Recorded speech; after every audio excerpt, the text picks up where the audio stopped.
Hello, vous l'avez vu aujourd'hui, une capsule courte qui va être consacrée à un groupe argentin originaire de Paraná, un groupe de Doom, et c'est vrai pour leurs deux premiers albums. Je fais cette capsule parce que ces deux albums viennent d'être édités en 2025 sur le label Heavy Psych Sounds Records.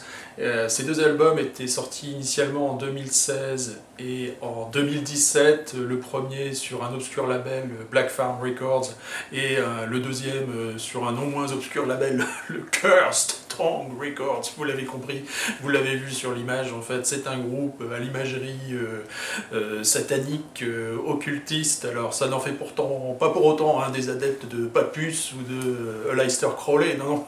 Mais tout de même, dans l'imagerie, on est très très proche voilà, de ces rituels, de ces sabbats, rituels sataniques, messes, et où les thèmes récurrents, à la fois dans l'imagerie du groupe et puis aussi eh bien, dans ces textes, eh bien, il y a le sexe, la drogue, et puis voilà, les références appuyées à Satan et bien sûr Méphistophélès. Et vous aurez noté que Méphistophélès avec un F et non PH comme on trouve écrit. Alors je ne sais pas si c'est une adaptation de façon à ce que le nom du groupe fasse exactement 13 lettres. Enfin bref, je ne sais pas.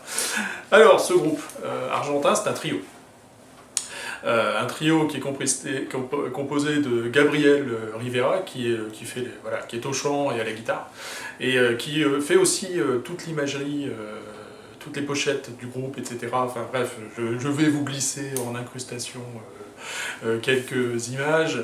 À la basse, il y a Ismaël Dimanza, et puis Ivan Sachar alors je ne sais pas si je le prononce correctement en espagnol, à la batterie.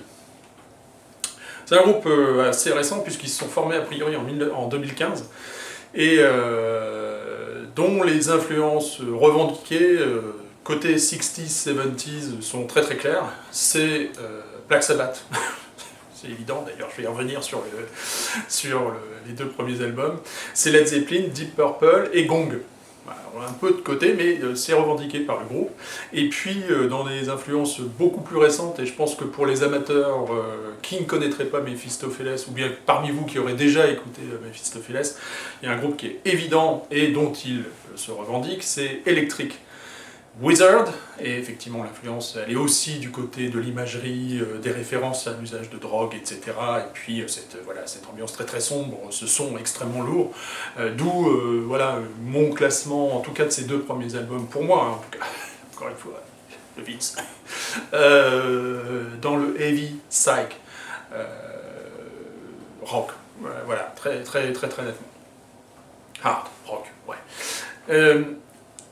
Plus récemment encore, il revendique l'influence d'un groupe qui est plutôt très très intéressant, c'est Yura Teikaku, qui est un groupe japonais pareil de doom, avec des doses très appuyées de fuzz, de distorsion, de feedback, et c'est là qu'on va retrouver, que moi je place l'influence du psychédélisme, indépendamment des références aux expériences hallucinogènes ou à l'usage des drogues qui se voient y compris dans les pochettes. Alors allons-y, le premier album qui est Whore, qui sort en 2016, qui a été par ailleurs renié par le groupe depuis.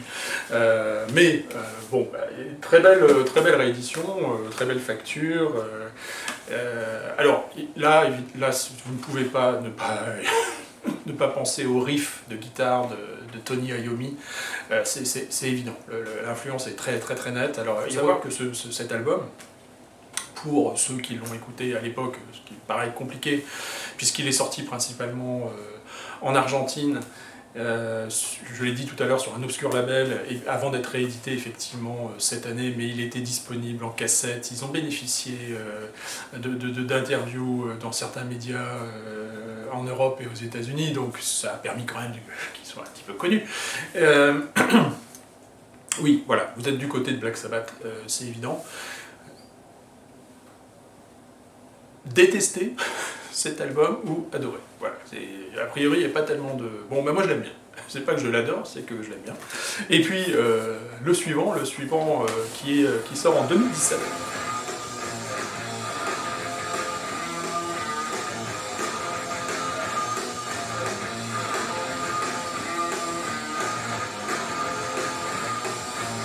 Alors attention à la pochette.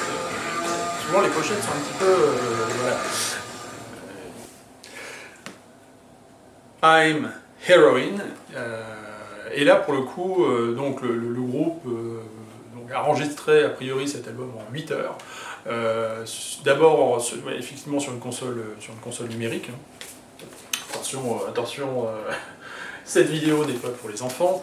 Effectivement, et ensuite ils auraient réenregistré la version numérique des titres sur bande, de façon à donner un son un petit peu vintage, et a priori, clairement à l'époque de l'enregistrement, donc en 2017, le groupe n'a pas beaucoup d'argent, donc ils n'ont pas de super matériel vintage, a priori guitare, ampli, etc. Donc pour donner un petit son vintage, encore une fois, ils ont eu cette technique.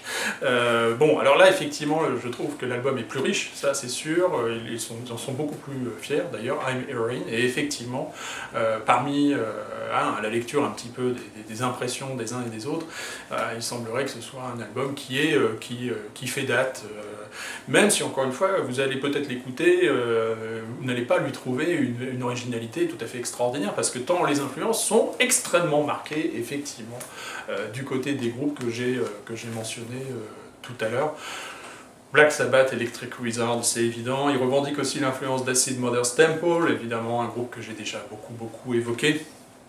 Clairement, ils ont un intérêt pour certains groupes japonais, hein, je l'ai dit déjà tout à l'heure. Bref, cette vidéo, cette évocation d'un groupe de heavy psych hard rock, ou de psych ou de hard psych rock, évident. Pourquoi parce que je vais vous proposer une vidéo consacrée aux 25 meilleurs albums de tous les temps du hard rock psychédélique de tous les temps, c'est-à-dire pas uniquement des années 60. Et ceux-là n'en font pas partie. Voilà, ces deux albums n'en font pas partie de ces 25 meilleurs albums. Mais je trouvais intéressant de les évoquer à l'occasion de la sortie, effectivement, ressortie sur le label Heavy Psych Sounds Records en 2025. Voilà, Vince, it's me. N'hésitez pas bien sûr à réagir, à vous abonner éventuellement et à partager bien sûr le lien.